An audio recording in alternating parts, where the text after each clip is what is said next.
샬롬. 하나님의 평강이 함께할 수 있기를 바랍니다. 디모데전서 5장은 성도들을 대하는 태도에 대해서 말씀하고 있습니다. 우리의 인격은 어디서 나오느냐? 다른 사람을 대하는 태도에서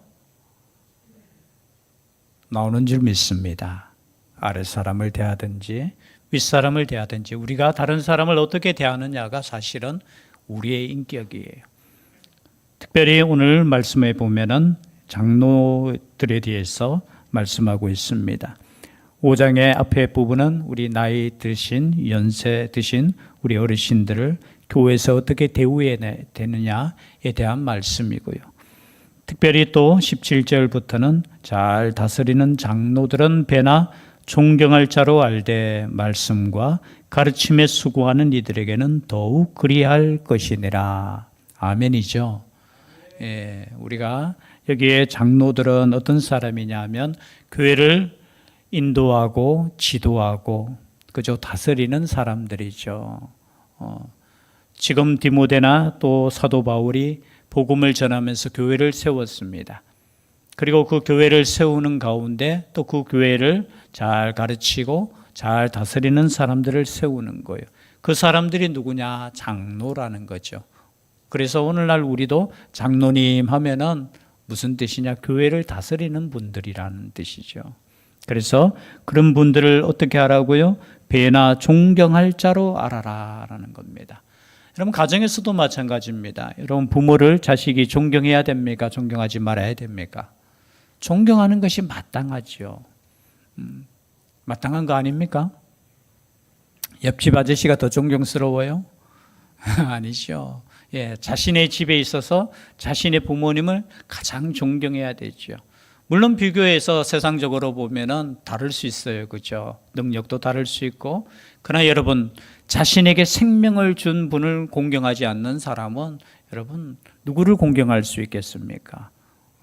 말이 안 되죠. 그래서 오늘 이 말씀도 마찬가지입니다. 그 교회에서 잘 다스리는 장로들은 배나 존경할 자로 알아야 된다는 거.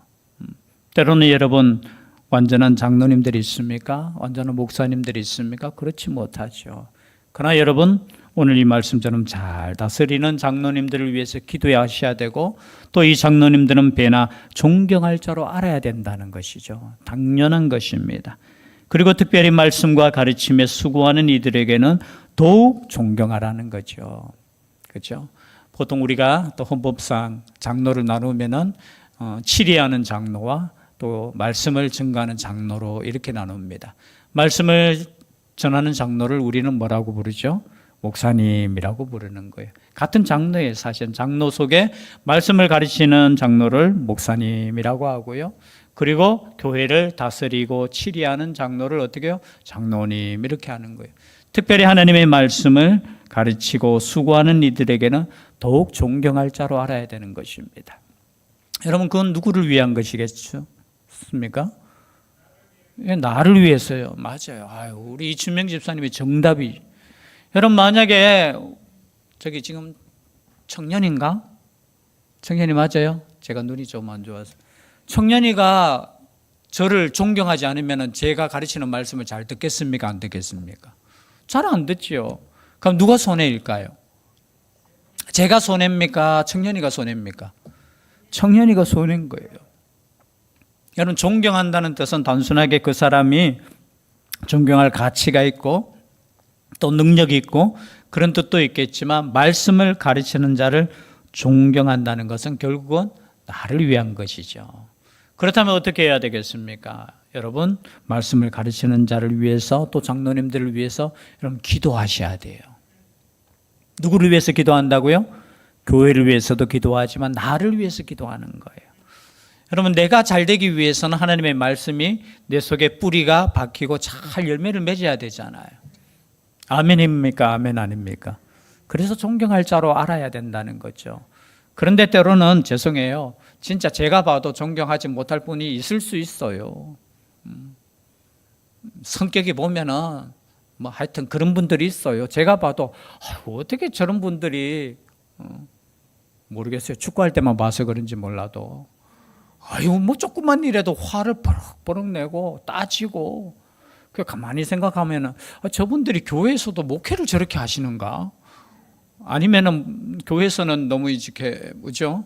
죄송합니다. 이렇게 좀 누르다 보니까 이 운동장에 와서 이걸 터뜨리는 것 같아. 여러분 그러할지라도 때로는 부족하고 그죠? 그러할지라도 여러분 존경할 자로 여러분 기도해 줄 수 있기를 바랍니다. 그것은 누구를 위한 것이냐? 결국은 내 영혼을 위한 것이에요. 내 영혼을 위한 것. 그리고 18절 말씀에 성경에 일러스되 곡식을 밟아 떠는 소의 입에 망을 씌우지 말라 하였고 또 일꾼이 그 삭슬 받는 것은 마땅하다 하였느니라. 여러분 갑자기 곡식을 밟아 떠는 소의 입에 망을 씌우지 말라 하였고 일꾼이 그 삭슬 받는 것은 마땅하다 하였느니라. 즉 말해서 장로들이 교회에서 그죠? 일꾼으로서 헌신할 때 어떻게 해요? 그 삭슬 받는 것이 당연하다는 뜻이에요. 갑자기 왜 이 말씀이 나왔느냐? 여러분 17절에 잘 다스리는 장로들은 배나 존경할 자로 알되 여기에 존경이라는 단어가 어떤 뜻이냐면 가치 있다 이런 뜻이에요. 그리고 또 어떤 헬라어에 어떤 뜻이 있느냐 보면 사례하다 이런 뜻이에요. 그래서 성경을 해석할 때 이 말씀을 어떻게 해석하는 장로들을 배나 사례를 하라라는 의미로도 이렇게 해석을 해요.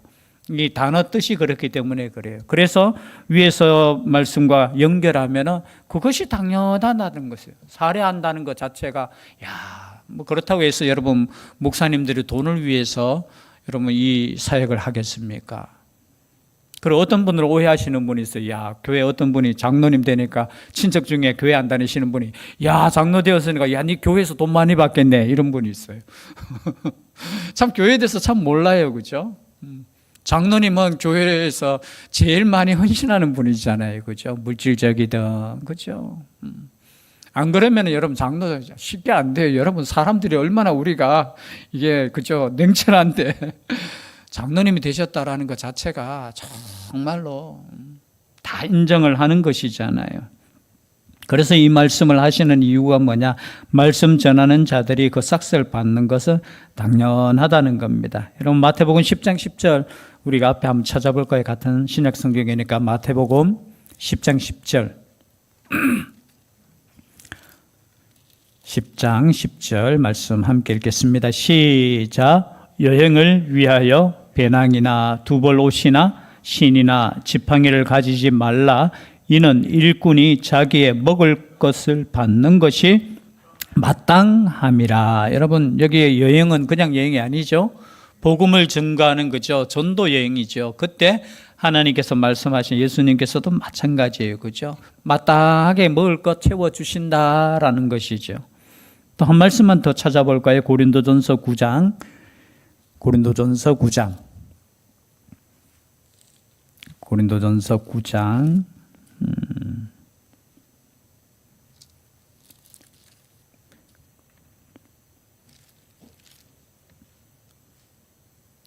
7절에서 11절까지 빨리 읽겠습니다. 고린도전서 9장 7절에서 11절 시작.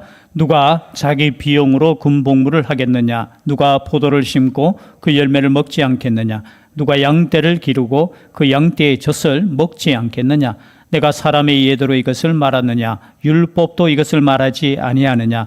모세의 율법에 곡식을 밟아 떠는 소에게 망을 씌우지 말라 기록하였으니 하나님께서 어찌 소들을 위하여 염려하심이냐?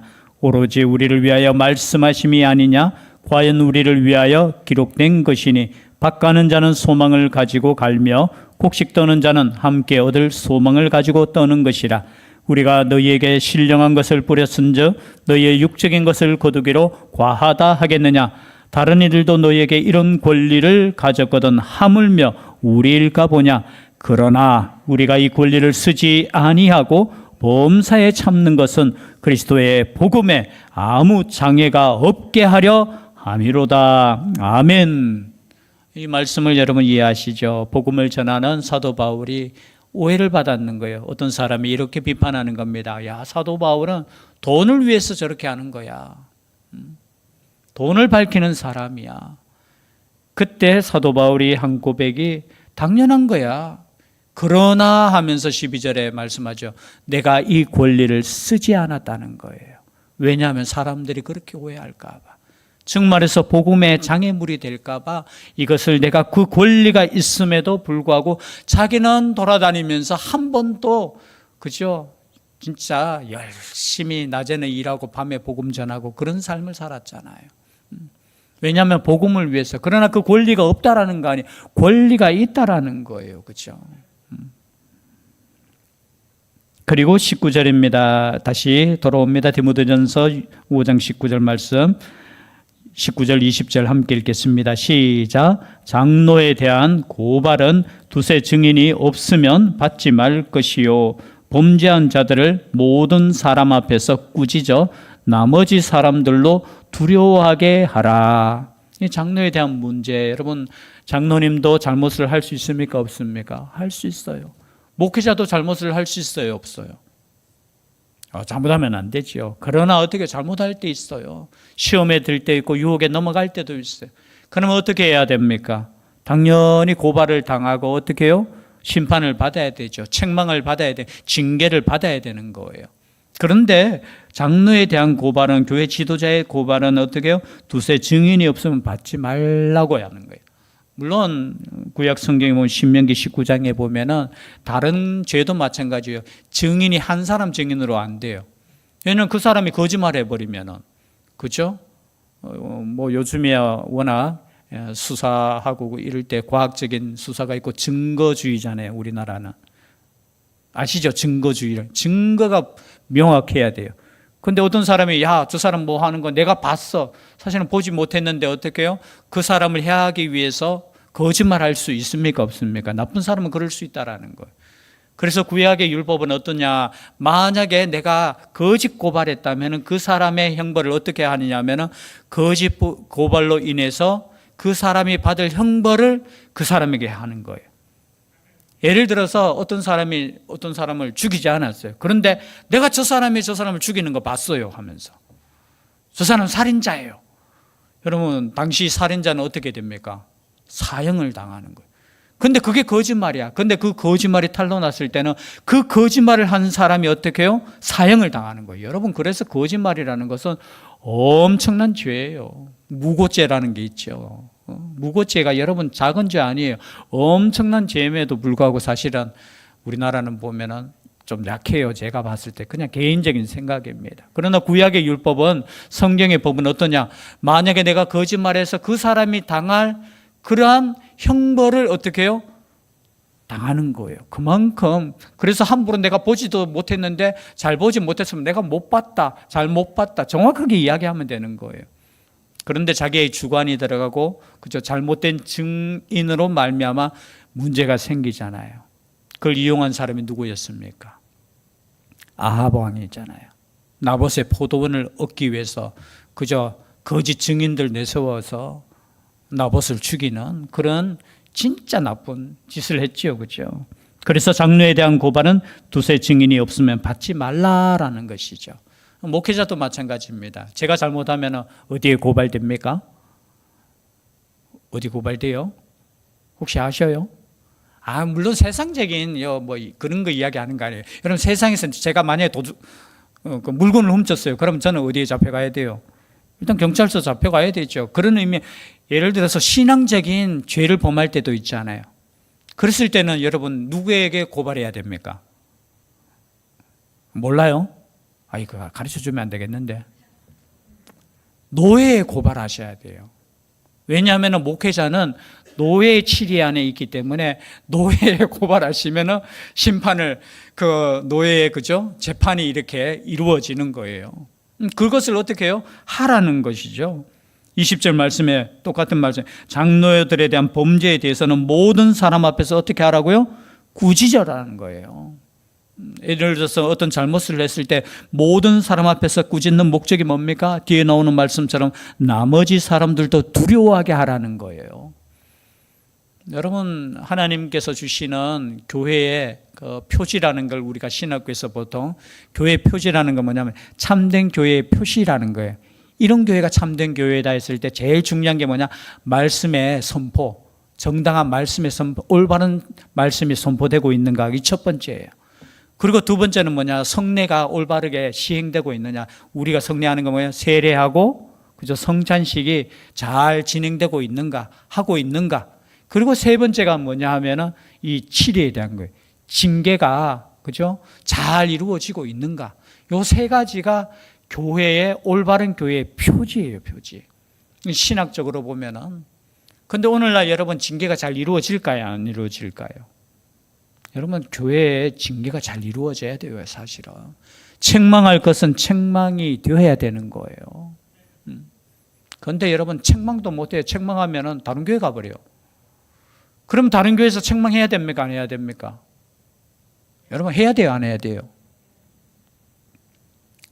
난 장로 아니니까 상관없어요. 참 제가 참 말하기도 그렇지만 그래요. 어떤 교회는 조금 문제 있다고 아니 장로님이 예배를 안 나와요. 여러분 치리해야 됩니까? 치리해야 하지 말아야 됩니까? 여러분 치리를 해야 되는데 치리를 못 하고 있어요. 이게 교회 현실이에요, 여러분. 치리하면은 이런 생각을 가지고 당신은 잘못 없습니까? 이거 아니에요. 여러분 교회가 자꾸 그러니까 성결하지 못한 거예요. 죄에 대해서 그냥 두니까 어떻게 한다고요? 자기 멋대로 하는 거예요.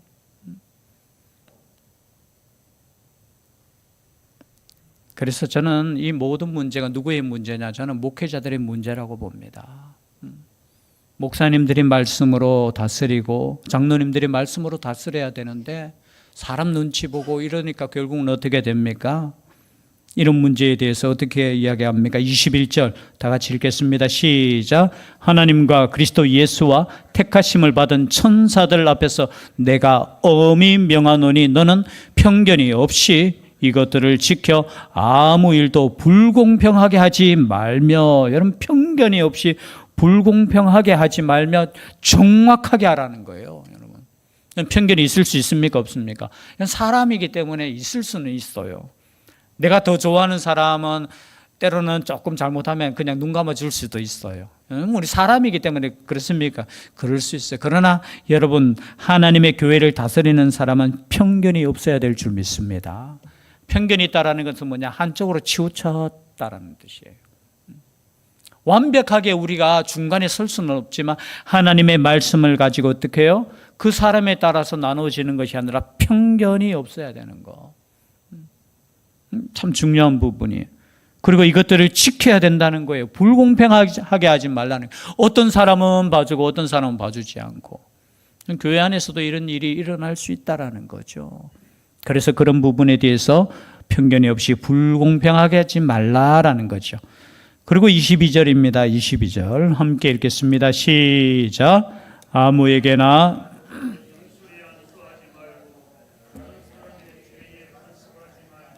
내 자신을 지켜 정결하게 하라. 여러분 1차적으로 지금 디모데에게 주는 말씀이잖아요. 디모데가 교회에 지금 목회하고 있잖아요. 그래서 함부로 안수하지 말라는 거예요. 안수한다는 뜻은 여러 가지 의미가 있지만 일꾼을 세운다는 것이잖아요. 그죠? 그래서 어떻게 해요? 경솔하게 안수하지 말고 다른 사람의 죄에 간섭하지 말며, 간섭하다는 뜻은 동참하다, 참여하다 이런 뜻이에요. 그래서 두 가지 해석으로 나옵니다. 무슨 해석이냐면 쉽게 잘못된 장로를 세움으로 말미암아 그 사람이 죄를 범했을 때 그 세웠던 사람이 디모데에게도 책임이 있다라는 거예요. 그렇지 않아요, 그렇죠? 물론 완벽하게 있을 수는 없지만 저 사람이 잘못됐음에도 불구하고 알매도 불구하고 여러분 안수를 했다면은 그것이 그 사람의 죄에 내가 함께 동참하는 거고 간섭하는 것이 된다는 것이죠. 이게 1차적인 해석이고요. 두 번째 해석은 무슨 뜻이냐? 다른 사람의 죄에 너가 동참하지 말라라는 뜻이에요. 두 가지 다 의미는 아시겠죠, 그렇죠? 다른 사람 죄 짓는데 거기 가서 함께 그저 동참하지 말라는 거예요. 여러분 함께 동참하지 마시기를 바랍니다. 정말 신중하셔야 돼요. 제가 학생회 설교 때나 제가 가끔 이야기하잖아요, 그렇죠? 여러분 우리는 성경에서 살인하지 말라라는 구약의 율법이 있는데 예수님은 어떻게 해석을 하셨어요? 마태복음 5장에 보면 살인이라는 것은 단순히 사람을 죽이는 것도 살인이지만 다른 사람에게 그저 욕을 하는 것도 뭐라고 했습니까? 그것도 살인이라는 거예요. 심판을 받는다는 거예요. 나가라 하는 건 뭐예요? 에이 바보 멍청이 하는 것도 어떻게 해요? 살인과 같은 죄라는 것이죠. 그래서 여러분 우리는 어떠한 것을 이야기할 때 함부로 이야기하면 안 돼요. 그래서 우리 학생들에게 제가 댓글 함부로 달지 말라고 제가 이야기했어요. 자기도 제대로 알지 못하면서 그냥 어떤 거 상황 보고 그죠? 확인도 하지 않고 거기에 이 죽일 놈하고 이 나쁜 놈하고 그럼 알지도 못하면서 함부로 여러분 그런 댓글을 쓰지 말라고 제가 학생 설교 시간에 몇 번 이야기한. 왜냐하면 신중해야 되는 거예요. 여러분 우리가 남을 판단하는 그 판단으로 우리가 판단을 받기 때문에 여러분 다른 사람에 대해서 그 죄에 대해서 간섭하지 말라는 거예요. 그게 때로는 내가 동참할 수도 있다라는 것이라는 것을 오늘 말씀을 통해서 깨닫게 됩니다. 그러면 어떻게 해야 내 자신을 지켜 정결하게 하라. 그래서 목회하는 것이 참 힘들다라는 것을 오늘 이 말씀을 통해서 깨닫게 됩니다. 그리고 마지막 23절 함께 읽겠습니다. 시작. 이제부터는 물만 마시지 말고 내 위장과 자주 나는 병을 위하여는 포도주를 조금씩 쓰라. 참 죄송해요. 교회 다니면서도 이렇게 술을 끊지 못하시는 분들이 제일 좋아하는 말씀이잖아요. 내가 위장이 안 좋아서 마셔. 그렇죠? 근데 여러분 여기에 보면 진짜 디모데는 아마 위장병이 있었는 거예요. 이 장병. 그리고 그렇죠? 다른 병들도 아마 이 몸이 약했던 것 같아요. 그러니까 이 병이는 한데 여러분 물만 마시고 있는 거예요. 여러분 지금 우리나라 물하고 생각하면 안 돼요. 우리나라 물은 여러분 과학적으로 보면 진짜 우리나라 물은 약물입니다. 약물. 제가 어디서 봤는데요. 우리가 약수터에서 먹는 물 그런 것도 그렇지만 진짜 우리나라 물. 그런데 이 당시에 여러분 물은 어떤 물이었습니까? 석회물이에요. 석회. 그냥 마셔도 여러분 장이 튼튼한 사람도 이 물을 계속해서 마시면 병 들어요. 장병이 들어요. 그래서 유대인들은 어떻게 해요? 포도주를 마시는 거예요. 연하게 해서 그것을 물 대신으로 이렇게 마시는 거예요. 혹시나 오해하셔가 야 지금부터 이 장을 위해서는 내가 마시겠다. 오늘날로 말하면 뭐야? 이 디모데는 고집이 있어가 내가 그래도 하나님께 쓰임받는 일꾼인데 어떻게 내가 포도주 한 잔도 내가 마시지 않겠다. 그런 마음을 가지고 살았는데 바울이 옆에서 보니까 좀 안타까운 거예요. 그래서 야 너 병을 위해서는 거기 포도주 조금 써. 이 포도주가 뭐예요? 당시에는 약으로도 쓰는 질. 오늘날로 말하면은 고집 피우지 말고 약도 좀 먹으라는 거예요. 내 믿음으로 내가 낫겠다 이런 분들도 계시지만 여러분 약을 먹는 것도 믿음인 줄 믿습니다. 아멘 한 5번 하셨는데 안 아픈 것이 가장 은혜지만 여러분 아플 때 약 먹어도 돼요. 그런데 너무 약만 의지하지 마시길 바랍니다. 그죠? 하나님께 기도하면서 그 약을 통해서 그죠? 우리의 몸을 건강하게 하는 거. 여러분 우리의 몸을 함부로 다루시면 안 돼요. 건강하게 다루셔야 돼요.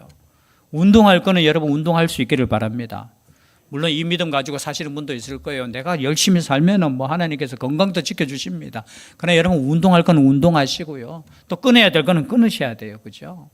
그래서 우리가 건강한 모습으로 하나님께 나아가는 것도 여러분 중요합니다. 육신도 중요한 거예요. 여러분 우리의 영만 중요한 거 아니에요. 우리의 육신도 어떻게 해요? 잘 이렇게 보존하셔야 되는 것이죠. 그래서 그것을 위해서 어떻게 하라? 야 포도주 조금 쓰는 거 괜찮아. 그렇게 말씀하십니다. 그리고 이제 마지막 25절에 보면 이와 같이 선행도 밝게 드러나고 그렇지 아니한 것도 숨길 수 없느니라. 결국은 모든 것이 드러난다는 것이죠. 그래서 여러분 위의 말씀과 살펴보면 우리가 때로는 어떤 죄에 대해서 민감하게 반응하고 책망하고 징계하는데 징계할 때 생각하라는 거예요. 네 속에는 그 죄가 없느냐라는 거예요. 저 사람은 지금 밝히 드러나가지고 징계를 받는데 너는 없어서 징계받지 않는 것이 아니라 너는 아직까지 드러나지 않았는가 살펴보라는 거예요. 모든 것이 드러나기 때문에 그런 부분에 있어서 언제나 겸손하게 징계하고 겸손하게 살아라는 말씀도 함께 포함되어 있는 말씀이 마지막 말씀입니다. 오늘 여러 가지 교회 안에서 그죠? 여러분 장로님들을 존경할 수 있기를 바랍니다. 아멘이시죠? 그 존경하는 이유는 누구를 위한 것이라고 했습니까? 나를 위한 거예요. 여러분 장로뿐만이 아니라 여러분 우더러는 무조건 존경하셔야 돼요. 저 사람은 나는 존경 못해. 여러분 아니에요. 다 자기한테 돌아와요. 그게. 여러분 존경하시고 또 하나님께서 주시는 그 은혜 가운데 깨끗하게 성결한 교회 될 수 있기를 우리가 기도하고 나아갈 수 있는 우리가 될 수 있기를 주의 이름으로 축복합니다. 기도드리겠습니다. 사랑의 하나님, 또 여러 가지 목회를 위해서 또 디모데에게 주신 말씀이지만 오늘날 이 교회에 또 우리 교회에 주시는 말씀으로 믿고 하나님 아버지 앞에 나아갑니다. 서로 존경할 수 있는 교회 되게 하여 주시고 특별히 하나님 아버지 앞에 깨끗한 교회 되게 하여 주시옵소서. 하나님 아버지 앞에 설 수 있는 저희들의 삶 되게 하옵소서. 예수님 이름으로 기도드리옵나이다. 아멘.